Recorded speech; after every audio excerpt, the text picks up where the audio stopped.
जसं त्याचं blood pressure कंट्रोलमध्ये यायला लागतं, जसं त्याचं शुगर कंट्रोलमध्ये यायला लागते, जसं त्याचं चरबी कंट्रोलमध्ये यायला लागते, त्याची व्यायामाची क्षमता वाढते, हे जसे आम्हाला लक्षणं दिसायला लागतात आणि याचं डॉक्युमेंटेशन आमच्या रिपोर्ट्सवरती होतं, तसं मग आम्ही हळूहळू ॲलोपॅथीची औषधं कमी करायला लागतो.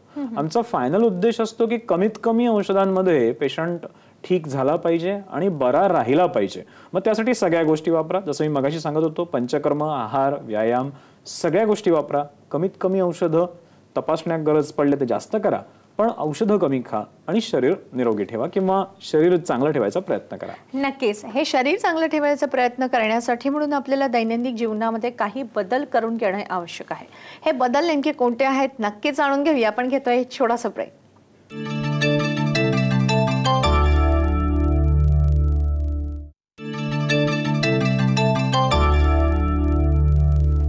ब्रेकनंतर पुन्हा एकदा आपल्या सर्वांचं मनपूर्वक स्वागत. आज आपण जाणून घेत आहोत उच्च रक्तदाब म्हणजेच हाय ब्लड प्रेशरसाठी आपण माधव बागेमध्ये आयुर्वेदिक उपचार नेमके कोणते केले जातात यावर आज आपल्याला मार्गदर्शन करत आहेत माधव बागेचे chief medical officer doctor Gurudatt Anand Amin. सरांकडनं जाणून घेऊया असं दैनंदिन जीवनामध्ये हे ब्लड प्रेशरचे काही पेशंट्स असतात त्यांनी नेमकी कोणती काळजी घेणं अपेक्षित आहे? ब्लड प्रेशरचे पेशंट आहात तर सगळ्यात पहिल्यांदा तुमचा हेल्थ रेकॉर्ड तुमच्याकडे पाहिजे. हेल्थ रेकॉर्ड म्हणजे काय की आज आपण पैसे किती कमवतो, किती खर्च करतो याचे आपलं पासबुक असतं. तसं आरोग्याचं काही पासबुक आहे का? की मी आज सकाळी किती व्यायाम केला, मी आज किती जेवलो, इनटेक आणि आउटपुट व्यवस्थित आहे की नाही, हे जर आपल्याला वेळेत कळलं ना, म्हणजे एक छोटीशी वही जर तुम्ही टाकली, 1 महिना करून बघा प्रयोग की एक वही टाकायची. त्या वहीमध्ये दररोज सकाळी मी किती वाजता उठलो आणि मी किती व्यायाम केला आणि आज दिवसभरात काय काय जेवणार आहे किंवा जेवलो, एवढा जरी रेकॉर्ड टाकायला लागला तरी तुमच्या शरीरामध्ये आमूलाग्र बदल घडायला लागतील. कारण तुम्ही प्रत्येक गोष्ट कॅल्क्युलेशन नाही करा की मी आज व्यायाम केला का, आज मी जेवलो का, मग आज मी व्यायाम नाही केलाय, मग तेवढे कॅलरी खायचा अधिकार मला आहे का, आता मला खरोखर तहान लागलेली नाहीये, समोर पाण्याची बाटली दिसतेय, छान कोल्ड्रिंक दिसतंय, घ्यायची गरज आहे का, नाहीये, सोडून द्या. अशा छोट्या छोट्या गोष्टीतून तुम्ही तुमचं लाईफ मॉडिफाय करू शकता. फक्त गरज आहे एक छोटीशी वही टाकण्याची. ती एक वही टाका, आठवडाभर किंवा महिनाभर करा, तुम्हाला तुमचं ब्लड प्रेशर कंट्रोलमध्ये आलेलं मिळेल. ही पहिली गोष्ट. दुसरी गोष्ट, कुठली गोष्ट खाताना जेवताना एक छोटा विचार करा की याच्यामध्ये पाणी किती आहे आणि एवढं पाणी याची मतलब तहान आहे का. नसेल तर ते ठेवून द्या. चहाचा कप पिताय, तो चहाचा कप पिताना आपल्याला जर तो कप छोटा करता आला, त्याची क्वांटिटी कमी करता आली तर उपयोगाचं आहे. चहाचा कप जर तुमचा मोठा आहे आणि चहा आपल्या पोटात गेलेला आहे, पाणी जास्त गेलेलं आहे, तर मग नंतर तरी पाणी कमी प्या. फ्लुइड रेस्ट्रिक्शन, फ्लुइड कंट्रोल खूप महत्त्वाची गोष्ट आहे ब्लड प्रेशर मॅनेज करताना. दुसरा विषय तो मीठ. मीठ 2 प्रकारे आपल्या शरीरात जातं. एक तर ॲक्च्युअल मीठ या नावाने जे खारट असतं आणि एक दुसरं मीठ जे लपून जातं ते खारट नसतं. आता हे लपून जाणारं मीठ कोणतं? सोडियम बेन्झोएट किंवा सोडा. हे 2 पदार्थ जर तुम्ही बघितले ना, सोडियम बेन्झोएट म्हणजे तुमच्या कुठल्याही पॅक फूडमध्ये कुठल्याही तुम्ही बिस्किट आणा का कुठलीही गोष्ट आणा, त्याच्यामध्ये एक कंटेंट असतो ज्याला प्रिझर्वेटिव्ह म्हणतात. त्याच्यामुळे ते अन्न, समजा मी बिस्किट म्हणतोय तर ते बिस्किट त्या पॅकमध्ये 6 महिने जिवंत कसं राहतं, आतमध्ये काहीतरी प्रिझर्वेटिव्ह असतात. त्या प्रिझर्वेटिव्ह मधून सोडियम नावाचा एक घटक आत जातो जो मिठामधला इम्पॉर्टंट कॉम्पोनंट आहे ब्लड प्रेशर वाढवणारा. आता असं मीठ हात जाऊ देऊ नका. म्हणजे काय, कुठलंच पॅक फूड घेऊ नका, कुठलंही पॅक फूड खाऊ नका. पाण्याच्या गोष्टीवरती नियंत्रण ठेवा आणि दिवसातून एक जेव्हा जेव्हा जमेल, म्हणजे आपल्याकडे ट्रेनमध्ये ट्रॅव्हल करणारी बरीच मंडळी असतात. ट्रेनमध्ये ट्रॅव्हल करताना काय करावं त्यांना सुचत नाही. मी म्हणेन ट्रेनमध्ये ट्रॅव्हल करताना खोल श्वास घ्यायचा प्रयत्न करा. 1 मिनिटाला 1 श्वास फक्त वापरला गेला पाहिजे.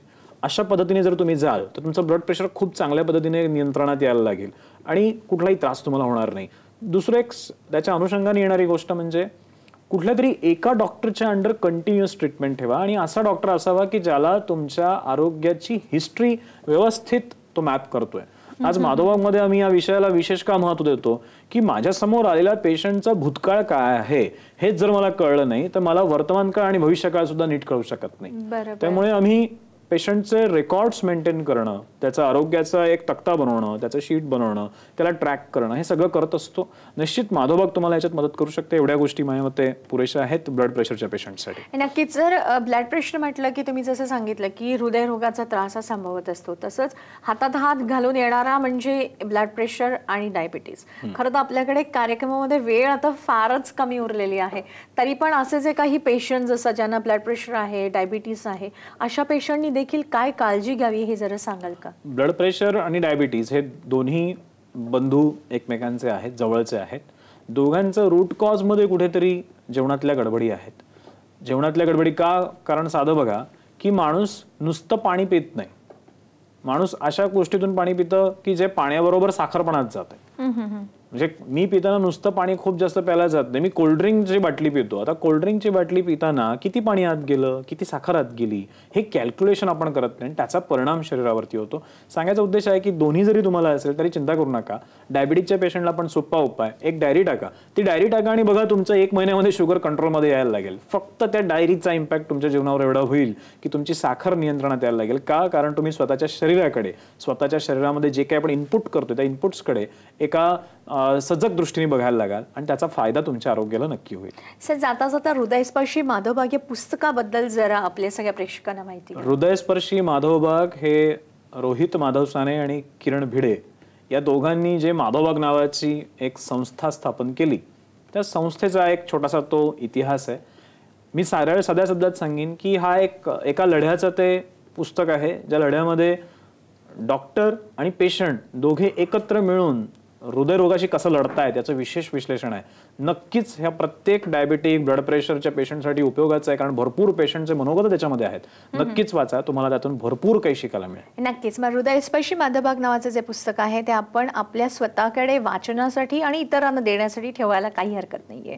आज आपण इथेच थांबत आहोत. पुन्हा आपण भेटणार आहोत साम संजीवनीमध्ये एका नवीन विषयासह. तोपर्यंत नमस्कार.